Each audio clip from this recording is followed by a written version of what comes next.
हर कोई यह जानना चाहता है शाइस्ता परवीन कहाँ छिपी है, कब सरेंडर करेगी या पकड़ी जाएगी। लेकिन असली सवाल ये कि शाइस्ता आखिर भाग क्यों रही है। आखिर ऐसी क्या मजबूरी रही कि बेटे, पति, देवर की मौत की खबर सुनकर भी सामने नहीं आई। शाइस्ता के खिलाफ कुल 4 केस दर्ज है। एनकाउंटर का भी कोई डर नहीं है। फिर भी सबसे बड़ा सवाल ये कि आखिर शाइस्ता क्यों और किसके इशारे पर भाग रही है। अब ये भी कहा जा रहा है कि शाइस्ता ईद से पहले निपट जाएगी। यूपी की मोस्ट वांटेड क्रिमिनल या फिर यूपी की सबसे बड़ी लेडी डॉन शाइस्ता परवीन आखिर कानून से भाग क्यों रही है। पिछले कई महीनों से वो आखिर छुपती क्यों फिर रही है, जबकि वो जानती है वो जितना दिन फरार रहेगी उतना ही उसे कानून की राहत लेने में मुश्किल आएगी। ये फरारी शाइस्ता की जमानत पर भी रोड़े बन सकते हैं। यहाँ शाइस्ता के साथ वो भी खतरा नहीं है जो पति अतीक, देवर अशरफ या बेटे असद के साथ है। खतरा एनकाउंटर का। फिर शाइस्ता भाग क्यों रही है? इस क्यों को समझने के लिए शाइस्ता के जुर्म के बही खाते पर नजर डालते हैं।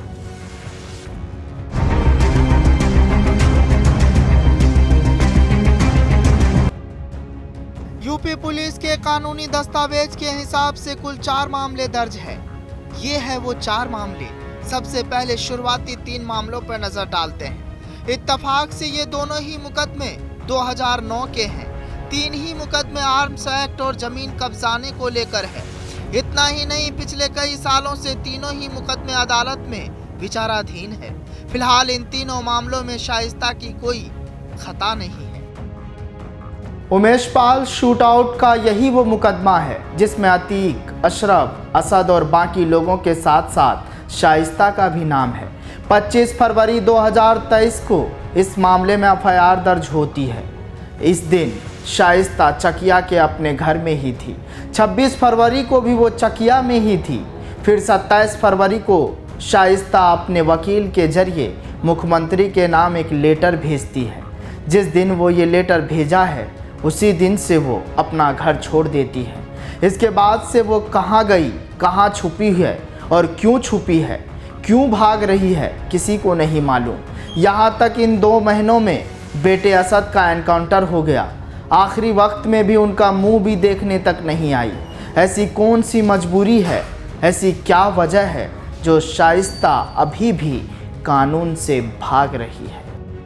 लेकिन अब सवाल उठ रहा है कि आखिर शाइस्ता को हुक्म कौन दे रहा है। शाइस्ता किसके इशारे पर भाग रही है, क्योंकि उनके परिवार के सबसे बड़े 2 माफिया अतीक और अशरफ भी नहीं है। तो फिर कौन है जो शाइस्ता को गाइड कर रहा है, शाइस्ता को भागने की सलाह दे रहा है, उसे सामने आने ना कहकर रोक रहा है। वैसे भी अतीक का आतंक अब खत्म हो चुका है, साम्राज्य पूरा बिखर चुका है।